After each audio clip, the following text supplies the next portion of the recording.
Иван и Душко разговара на тема вера и религија. Иван го праша Душко, што си по вероисповед и колку долго? Православен верник сум и тоа цел живот, одговори Душко. Што те привлекува во православието? Продолжи Иван да прашува. Душко рече, роден сум во таква фамилија и ми е наследно. Ништо посебно не ме привлекува. А пак што ти дава сигурност дека таа религија е вистина? Пак праша Иван. Душко рамнодушно одговори, мислам дека нема апсолутна вистина. Да, мислам дека вистината е релативна. Темата на ова предавање исто така ќе биде која е вистината и ова е вториот дел од предавањето. И како што прочита Филип, ќе биде базирано од Јован 18 глава, 37 и 38 стих. Претежно ќе биде од 38 стих, каде што Пилат го прашува Исус што е вистина или која е вистината. Предавањето ќе се состои од двовед, 4 точки, заклучок и примена. Во првата точка ќе го разгледаме прашањето на каузалноста. Во втората точка ќе биде концептот на бесконечна серија или бесконечна секвенца. Ќе зборуваме за вертикалната форма на космолошкиот аргумент и ќе завршиме со историски докази. Темата пак која ќе разгледуваме е која е вистината. Да почнеме со вовед. Винстон Черчил кажал, отворен цитат, луѓето повремено се сопнуваат на вистината, но повеќето од нив се креваат и брзаат како ништо да не се случило. Затворен цитат. Господ Исус во својот разговор со Никодим во Јован 3 глава, 19 претежно 19 стих, му кажува на Никодим дека ова е судот што доаѓа на светот. Дека светлината дојде во светот, но луѓето повеќе ја засакаа темнината, отколку светлината, зашто нивните дела беа зли. Луѓето ја одракуваат вистината, ја негираат вистината, ја сакаат лагата. Сакаат да живеат во темнина. Едни викаат дека нема вистина, други викаат дека вистината е релативна, трети пат викаат дека има повеќе вистини, кои се во исто време контрадикторни, едни со други. Некои пак наоѓаат сигурност во своите чувства, субјективни искуства и суеверија. Кога ќе прашаш еден мормон што ти дава сигурност дека книгата на Мормон е вистина, тој или таа ќе каже, па бидејќи имам чувства, бидејќи имам така наречено горење во пазувите. И тоа е од Бог.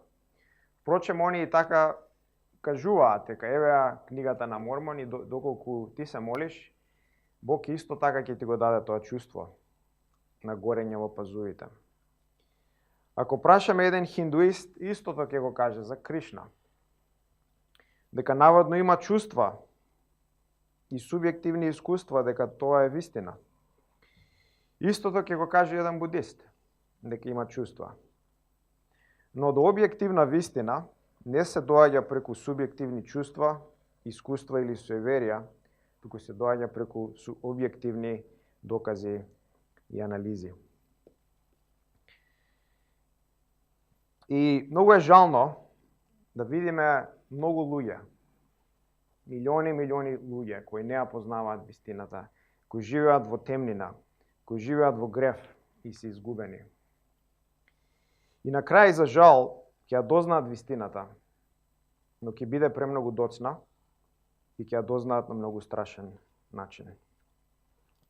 Да почнеме со првата точка. Првата точка е прашање за каузалноста. Прашање за каузалноста. Кога одиме често на евангелизација и објаснуваме на луѓето дека универзумот, дека космосот имал почеток, и дека мора да е создаден, дека не може сам по себе да се создаде, ниту па да произлезе од ништо, често се случува индивидуи да го прашаат ова прашање. Добро, штом универзумот е создаден, штом има почеток, тогаш кој го создаде Бог? Или ако се е создадено, тогаш кој го создаде Бог? Од каде доаѓа Бог? И ова прашање на каузалноста за Бог не е ново, туку го популаризираше Бертранд Расел и истото прашање го постави. Кој го создал Бог? Но ова прашање произлегува од реално недоразбирање на законот на каузалност, законот на причина и последица, и каде може да се примени овој закон, на кои субјекти. Значи не може да се примени на сите субјекти.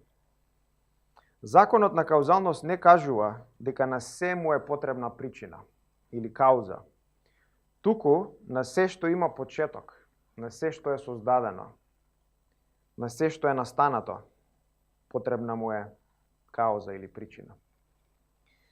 Бог не се појави, Бог не е создаден, Бог нема почеток, ниту па ќе има крај, Бог е вечно суштество. Бог постои од секогаш и тој го создал времето, го создал самиот почеток и впрочем тој нема почеток. Затоа законот на каузалност не е апликативен за Бог, не може да се примени тамо. И логично постојат две можности за секој ентитет. Значи за било кој ентитет, дали е стол, дали е светло, дали е тепих, било кој ентитет постојат две можности за неговото или незиното постоење. Првата можност е тој ентитет од секогаш постоел. Нема почеток, нема крај, не е создаден, од секогаш постоел. Таа е првата можност. Втората можност е дека тој ентитет има почеток, е создаден и е предизвикан од некој друг. Очигледно не може сам да се предизвика, столот не може сам по себе да се направи или да излезе од ништо. Мора некој да го предизвика, мора да има почеток. Тие се двете опции.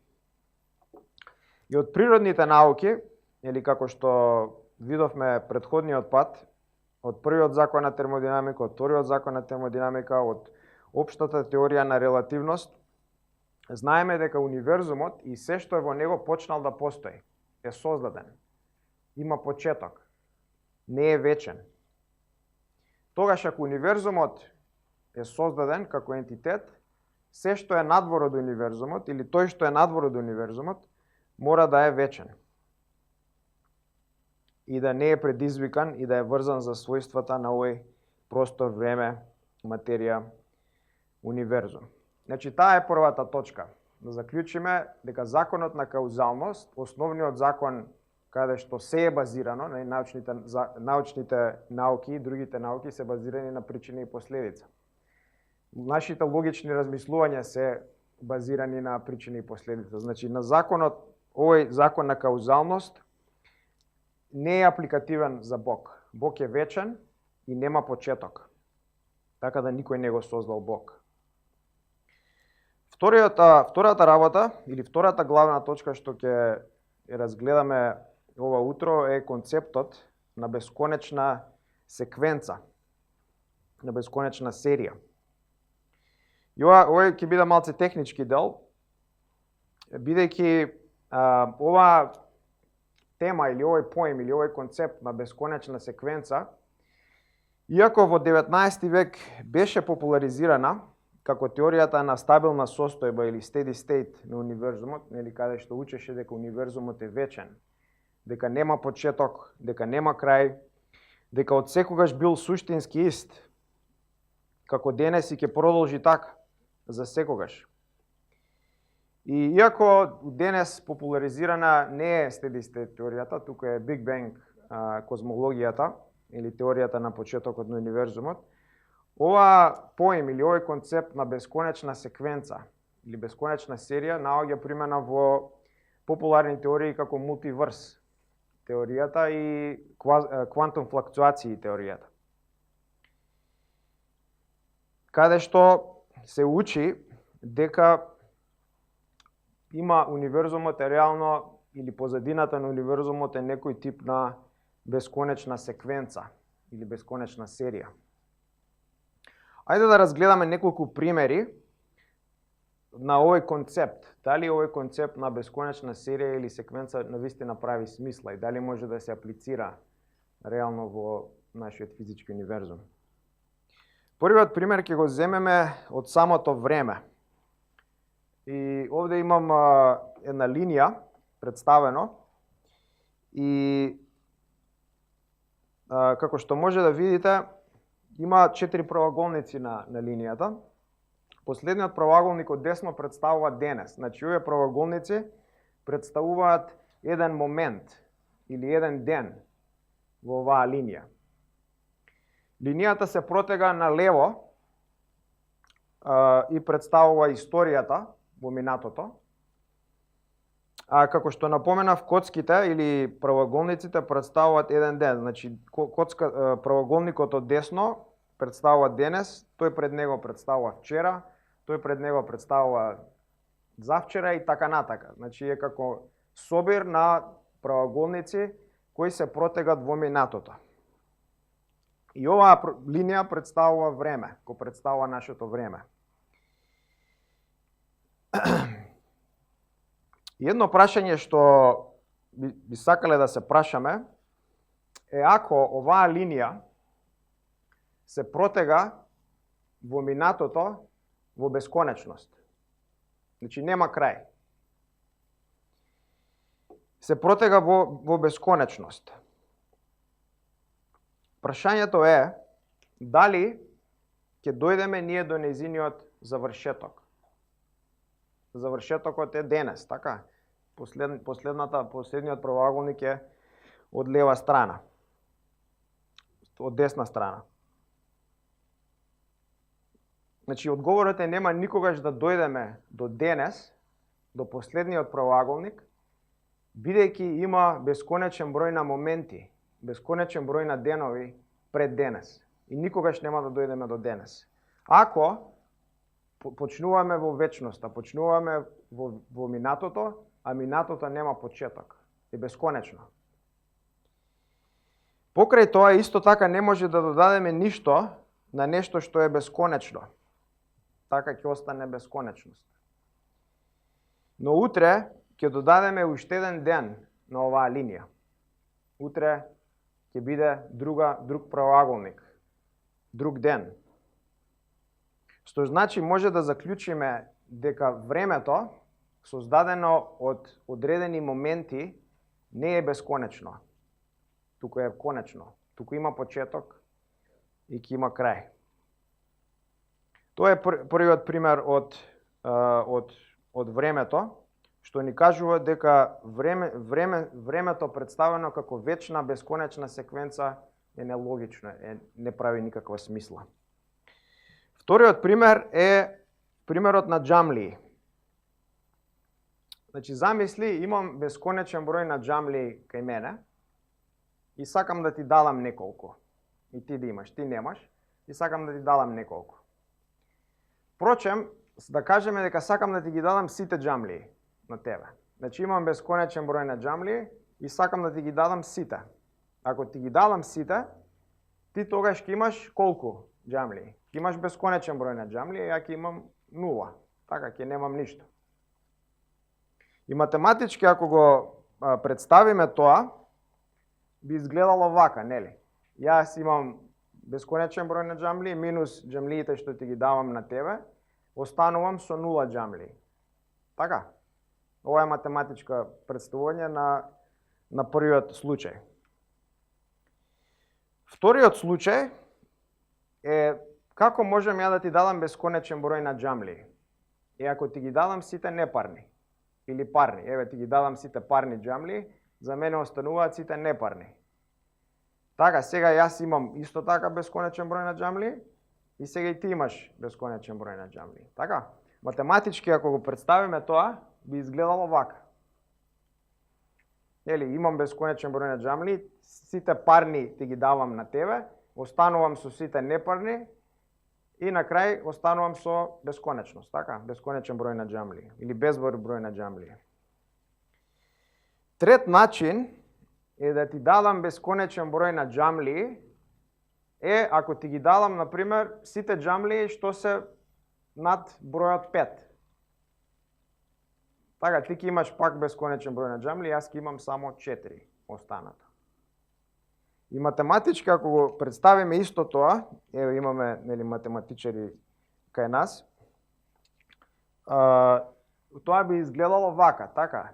Бесконечен број на џамлии ти давам, ти сега имаш бесконечен број на џамлии, мене ми остануваат 4, зашто сум ти ги дал сите 5 нагоре. И ако ги споредиме сите овие примери, 1, 2, 3 примери, што може да видиме од овие равенки? Може да видиме дека у сите 3 случаи одземаме идентичен број од идентичен број. Така? А добиваме неидентични резултати. Што се случува? Зошто ова се случува? Работата е што поимот на вистинска бесконечност во физички универзум представен математички доведува до контрадикторни резултати. И не може така лесно да се работи со бесконечност во математиката. Математичарите користат апроксимации. И поради оваа причина им е забрането да прават одземање и делење во трансфинитна аритметика, бидејќи тоа ќе доведе до контрадикторности. И поентата е, не може туку така лесно да се каже, универзумот е бесконечна секвенца, бидејќи равенките водат во контрадикторни проблеми. Третиот пример што ќе го искористиме е еден пример на книга. Замисли, треба да прочиташ една книга, и таа книга нема 200 или 300 страни, туку има бесконечен број на страни. Бесконечен број на страни книга. Првиот проблем е што прво не знаеш каде да почнеш, не знаеш каде е страница број 1. Другиот проблем е и да почнеш да ја читаш, никогаш не би поминал до страница 30, без разлика колку брзо читаш или колку брзо ги вртиш страните. Зошто? Бидејќи има бесконечен број на страни пред страна 30. И никогаш не би дошол до страна 30. Четвртиот пример е исто така пример на пат. Замисли, треба да одиш на патување од точка А до точка Б. И растојанието меѓу дистанцата меѓу точка А и точка Б не е 300 км, не е 400 км, не е 500 км, туку е бесконечност. Без разлика колку рано ќе почнеш да патуваш или колку брзо возиш, никогаш не би стигнал до точка Б, бидејќи е бесконечно далеко. И сумацијата на оваа втора главна точка, концептот на бесконечна секвенца или серија, е чисто теоретски или концептуален во овој простор, време, материја, универзум. И не може туку така лесно да се аплицира во почетоците на универзумот или во непочетоците, бидејќи доведува до контрадикторни резултати и бидејќи гледаме дека преку оваа секвенца и примерите што ги земавме дека бесконечно време не може да постои и бесконечни ентитети математички представени се доведуваат до контрадикторни резултати. Значи, во првата точка разгледавме законот на каузалност, во втората концептот на бесконечна серија и сега во третата точка ќе разгледаме вертикалната форма од козмолошкиот аргумент. Претходниот пат зборевме за хоризонталната форма, сега ќе збориме за вертикалната форма. И овој аргумент се фокусира, за разлика од претходниот, на каузални врски, на зависни врски во еден систем, не од перспектива на време, туку од перспектива на состојби на зависност.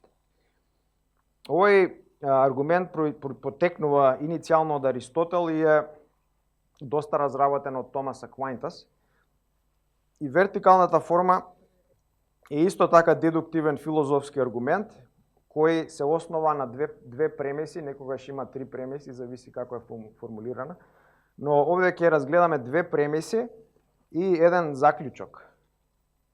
И овде е напишана вертикалната форма и првата премиса од вертикалната форма гласи: она што го наблюдуваме во овој универзум е зависно. Таа е првата премиса. Втората премиса е редоследот или секвенцата или системот на поврзани контингентни или зависни работи или причини не може да биде бесконечен, туку мора да е конечен. Заклучокот е мора да има прва причина во оваа низа или секвенца на зависни причини. Или како што можете да видите е филозофски аргумент, дедуктивен. И ајде да го разгледаме. Првата премиса е она што го наблюдуваме во овој универзум е зависно. Главната идеја во оваа премиса е идејата на зависност. Зависноста значи дека нештата не го должат своето постоење на сами себе, туку го должат своето постоење на нешто друго. И се зависни, интимно врзани и зависни. Нештата не постојат сами од себе, во себе и за себе. Туку постојат поради каузални врски, кои се зависно иницирани. Например, имаме тело А, кое е предизвикано од тело Б.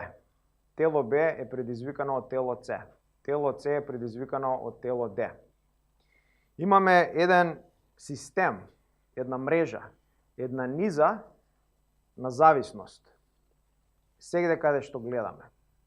Значи, сегде каде што може да погледнеме во овој свет, ја гледаме таа зависност. Например, погледнеме човекот, човечките генерации.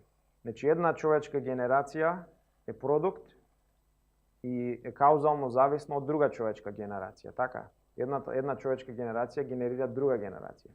Таа генерација генерира трета генерација. Таа трета генерација генерира четврта, пета, шеста, седма и така натака. Значи, човечкиот род е врзан во овој систем или мрежа или секвенца на зависност. Истото го гледам и во биолошкиот свет, во растителниот свет, во животинскиот свет, во птичиот свет. Го гледаме во небото, атмосферскиот систем и така натака. Значи, сегде каде што ќе погледнеме, гледаме зависност на еден мрежен систем и дека нештата не постојат сами во себе или сами од себе и не се предизвикани сами од себе, туку од некој агент, а тој агент е тој што е најблиску до нив. Значи, таа е идејата на првата премиса. Она што го наблюдуваме во овој свет е состојби на зависност.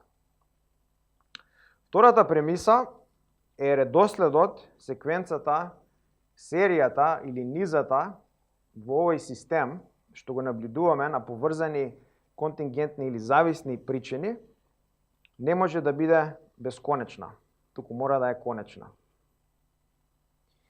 И суштината на оваа втора премиса го разгледува еден систем без разлика колку тој систем е сложен или комплексен.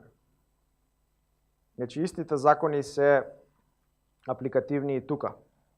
Да земеме еден пример. Замисли, никогаш не си видел воз во твојот живот и за прв пат гледаш еден вагон. И тој вагон гледаш како се движи. И се прашуваш како се движи овој вагон. И гледаш дека е врзан со вагон пред него.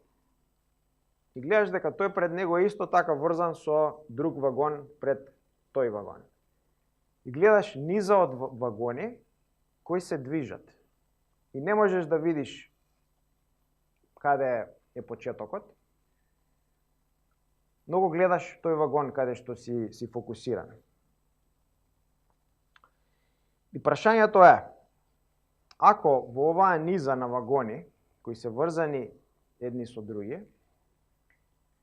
ако оваа низа или оваа секвенца е бесконечна, значи нема почеток, во бесконечност продолжува, и нема прв предизвикувачки агент, значи нема локомотива, дали возот ќе се движи? Очигледно дека нема да се движи, така? Ајде да кажеме, дури ако има прв предизвикувачки агент во оваа низа од бесконечни возови или бесконечни вагони, дали возот ќе се движи? Дали тој вагон каде што го гледаме ќе се движи? Одговорот е секако дека нема да се движи, бидејќи има бесконечен број на врзани вагони пред него. И трансферот на енергија што се случува во локомотивата никогаш нема да дојде до возот, до вагонот каде што ние го гледаме. Нема да дојде. Значи возот нема да се движи, но гледаме дека возот се движи, дека оди. Тоа што ни кажува? Ни кажува дека возот не е бесконечен во својата должина, туку е конечен, има конечен број на вагони. Истиот пример може да го аплицираме и за домино плочки. Нели сте виделе домино плочки, како ако една удриш, сите паѓаат. И таа е сумацијата на втората премиса. Втората премиса ни кажува дека низа на работи, или систем на работи, или секвенца, или серија на работи, кои се поврзани зависно едни со други, не може да бидат бесконечни. Мора да бидат конечни во својата поврзаност. И заклучокот е, мора да има прва причина во таа низа на каузално зависни причини. И концептот на прва причина вклучува два елементи. Значи, првиот елемент е оваа прва причина нема своја причина. И бидејќи е фундаментално различна од системот, не е зависна од системот. Мора да има прва причина која ќе го иницира движењето на целиот систем, која не е зависна од тој систем. Например, локомотивата не е зависна од вагоните, така? Но вагоните се зависни од локомотивата. Првата причина мора да иницира каузалноста во системот и мора да е независна од системот.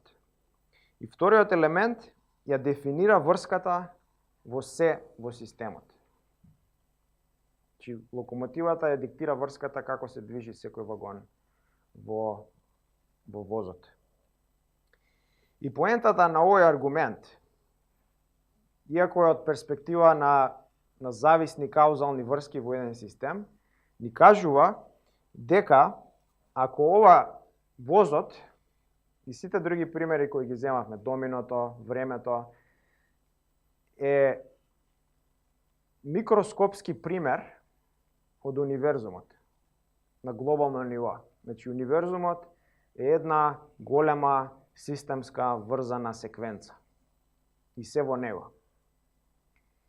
И агентот на тој систем мора да е надвор од тој систем и мора да го иницира тој систем. И тој агент е никој друг освен првенецот, освен почетникот, освен творецот, освен Бог. Значи, овој аргумент ни кажува дека мора да има агент надвор од системот, кој не е врзан за системот, да ја иницира целата секвенца. Тоа е заклучокот од вертикалната форма од козмолошкиот аргумент. Значи, исто доаѓаме, до истиот заклучок доаѓаме од хоризонталната форма, но од друга перспектива. Од перспектива на зависни каузални состојби во еден систем. не од перспектива на научни докази.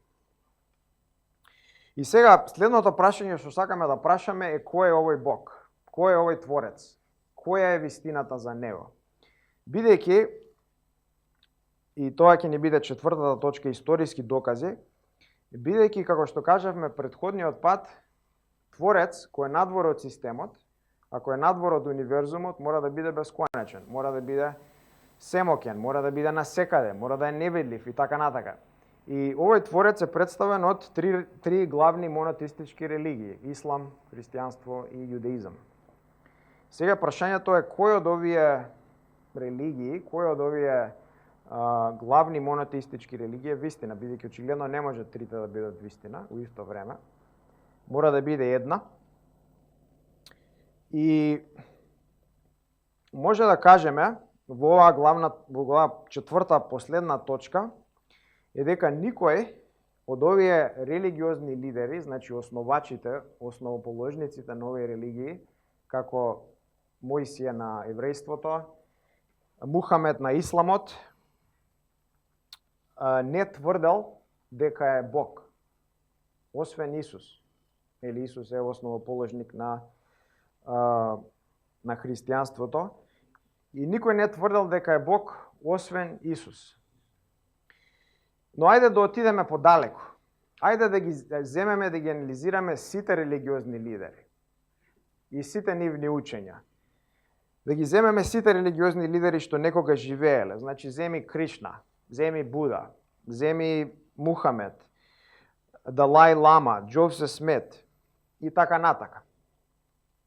И да ги анализираме според следниве прашања. Да прашаме кој од овие религиозни лидери бил пророкуван илјадници години пред да дојде. Второто прашање е кој од овие религиозни лидери бил роден од девица? Кој живеел безгрешен живот?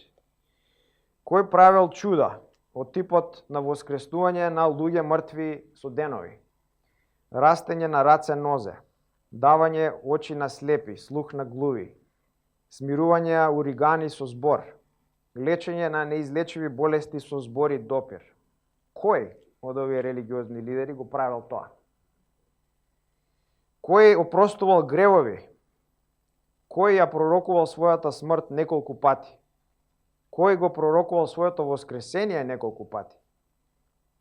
Кој умрел за гревот на човекот? Кој учел да ги љубиме своите непријатели и да се молиме за нив? Кој воскреснал од мртвите после 3 дена и празен му е гробот? Гробницата му е празна.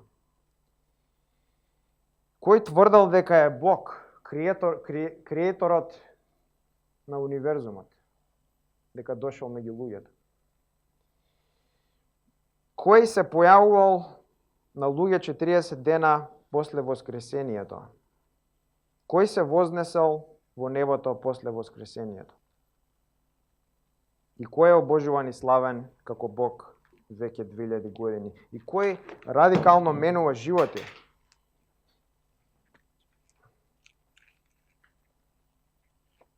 И кој радикално менува животи? Секој ден. Никој освен Господ Исус. Исус е посебен, Исус е уникатен, Исус е специјален, Исус е највлијателната личност што некогаш живеел и ќе живее. Исус врши катаклизмички промени во општеството, во целиот свет. И нема никој како него. Ниеден од религиозните лидери не може да се спореди, ниту доаѓа блиску во споредбата со Исус Христос. Впрочем на тоа имаме многу докази историски за Исус Христос. Имаме очни сведоци за Исус, за неговите дела и неговиот живот. И не тоа не еден или двајца, него многу. Имаме атеистички академци кои тврдат, пази, ова се атеисти, не се христијани, кои тврдат дека има 15 независни извори за Исус од тоа време, од најразлични луѓе. Кои се независни? 15 извори. Имаме 4 лични биографии за Исус, кои се рани и кои се независни. Или Матеј, Марко, Лука и Јован. Најраното Евангелие е напишано во 40-та година, Евангелието според Марко. Тоа е неколку години после смртта на Исус. И во самото Евангелие имаме орални традиции запишано. Нели, тогаш бил орална култура, повеќето луѓе не биле писмени и се пренесувало орално, се меморирало од тоа што е кажано. И во самото Евангелие на Марко имаме орални традиции кои се датирани од агностички и атеистички академци на самото раснување на Исус и самото воскресение. Имаме сведоштво од историчари, сведоштво од непријатели кои ги потврдуваат истите работи. Значи Исус не тврдел само дека е Бог, туку и го покажал и го докажал тоа со многу докази. И заклучокот е дека Исус Христос е вистината, а вистината е личност. И сторијата во која почнав, каде Душко вика, мислам дека нема апсолутна вистина, мислам дека вистината е релативна, прашањето е што сакаме да го поставиме на него и на индивидуи како него, е дали овој став е на вистина логичен, дека вистината е релативна или дека нема апсолутна вистина. Дали можеш во исто време да кажуваш вистина и да ја негираш? Дали можеш во исто време да кажеш вистината е дека нема вистина? Дали можеш во исто време да кажеш дека апсолутна вистина е дека нема апсолутна вистина? Тоа е катастрофален крах. Тоа е нелогично. Тоа е исто како да кажеш, тоа е исто јас како да кажам не знам да зборам македонски. Исто тоа е. Сега само што зборам македонски, нели? Значи поентата е има апсолутна вистина, бидејќи самата негација ја потврдува, таа апсолутна вистина преку докази се појавува и се објавува и се демонстрира преку Исус Христос. Исус Христос е апсолутната вистина и неговиот збор. И сега за примена да завршиме, е Пилат стои пред вистината. Стои пред Христос, го гледа Христос и го прашува која е вистината. И Пилат пропушти да го види Исус, да види вистината. Иако имаше неверојатна привилегија да го види Исус, да се соочи со инкарнацијата на вистина, кој е Исус Христос. И го пропушти Исус, ја пропушти вистината. За секогаш. Нема назад. И сега е запамтен во историјата како некој кој ја пропуштил вистината, кој ја гледал вистината во очи и прашувал која е вистината, каде е вистината.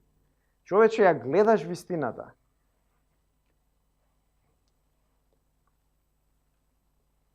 И на многу луѓе денес им се случува истото.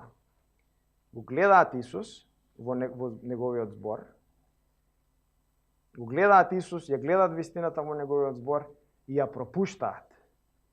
Се слепи. Не го гледаат Исус како што треба да го видат. И жалното е што еден ден секој човек ќе се појави пред овој Исус. Не да прашува дали си ти вистина. Не да прашува која е вистината како Пилат. Туку да се поклони пред овој Творец, пред оваа вистина и да биде суден. Исус ќе рече дојди да дадеш отчет за твојот живот. Дојди да дадеш отчет, исповед, како си искористил тие работи ја што сум ти ги дал. И за многу луѓе, за жал, ќе биде страшно изненадувачки да дадат отчет пред овој Исус, пред овој Творец, пред вистината на светот. И Поентата на оваа проповед и на претходната е која е вистината, да кажеме дека вистината е Исус, запишана во неговиот збор, и секој кој ќе се покори на таа вистина, кој ќе се покори на Евангелието, кој ќе се покае и ќе поверува вистински во Исус, ќе биде спасен од таа вистина. И на судниот ден нема да биде фрлен во пеколот, туку ќе биде опростен. Ќе биде заштитен. Исус ќе рече: ти си мој, јас ќе те заштитам, бидејќи умрев за тебе, бидејќи ја платив казната за твојот грев на крстот. Умрев за тебе и воскреснав. Така да, поентата е: немојте да пропуштите вистината. Како кога ја гледате вистината во Библијата, во Исус, не ја пропуштајте.